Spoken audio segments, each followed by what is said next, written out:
Hey turtle nerds, hello MTV, welcome to my crib. I realized that I built this entire 500 gallon above ground turtle pond, but at the end of the build, I don't really show it off. It's just kind of like, here's how I built it, bye. If you want to see that video, that's over here. I don't know. Anyways, people on Patreon already got to see all behind the scenes stuff of all this, but roll the ad. Do you like turtles? Do you not want these turtles to starve? Then become a member on my Patreon today. Patrons get access to all kinds of exclusive content, including behind the scenes photos, bonus videos, turtles when I have them available, and so much more. Direct message me with all of your turtle related questions, and I'll walk you through how best to care for your turtle, or just come say hi. Join my Patreon today and get access to over 300 bonus content posts. First of all, this is a 500 gallon, as I estimate, above ground pond. The wood I used was all reclaimed that I found in the dumpster of a local construction site. I used 4x4s for the posts and then 2x6s with 2x4 supports on the middles. It is around 8 feet long, 3 feet across, 2 3/4 feet high. For the top and the lid, I used these like metal frames and brackets in order to keep all the wood together, and then I have it on hinges on a middle support that then folds up, and then I added locked latches on the sides to make sure that no body can get in, and more primarily raccoons can't get in, because those little suckers like to take turtles and rip their little heads off, and they're smart and they can figure out problem solvings probably better than I can, like puzzles and stuff. So I don't trust them. So lock and key it is. Let's walk and talk.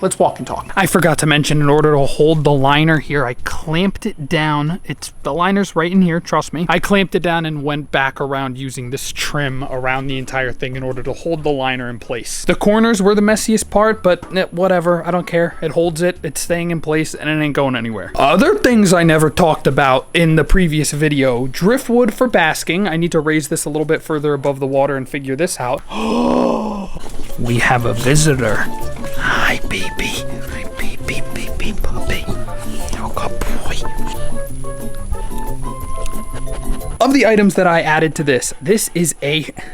Hi, mister. There's this pond canister filter that I literally just got from eBay. I just searched like pond canister filter for $100 maybe, but it's kind of cruddy quality. This thing already came off, which is the discharge end. That literally already broke. Something else already broke. I don't use the UV light in it, but it works for what it is. The strength of this filter is dependent on the size of the pump that I have on it, and I have a 3,600 gallon an hour pump on here, and this pond is only about 500 gallons. Also, normally you should have a canister filter outside of the pond, but I just kind of tossed this thing in because if I have a pipe here, it'll make a really big gap in the lid and the turtles can climb out, so that's not what we want. So then I didn't think that the logs were really enough as far as basking area and whatnot. I had way more space before, but then just to make them even more comfortable and give them more options and whatnot, I built this little sucker. This is just a small concrete mixing tub. It's what I normally keep the hatchlings in. What the heck did I do? I just filled it with sand and put it in. There's actually a bucket and a couple of rocks that I have for this thing to sit on, and it's kind of angled down here like this, and I zip tied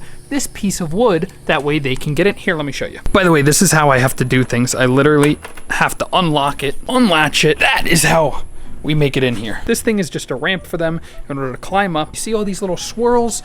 Those are from their tail marks, so clearly they have been using this little beach area. Let's go ahead, toss them all some schnackies here. Here you go, boogers. Hi, Blueberry. Blueberry, come here. So right down there, you can see the bucket and the rocks that I used to stack to hold this up. Homegirl, what on earth are y'all two up to? So here you can kind of see how they're able to use that wood as a ramp and come all the way up out of the water onto this little beach area. And then I just have to be careful that they don't haul butt that way up and out of the enclosure. But they're usually pretty good about staying inside. Hi, lovely. Nope, please don't bite me. Mr. Pancake, what's up, dude?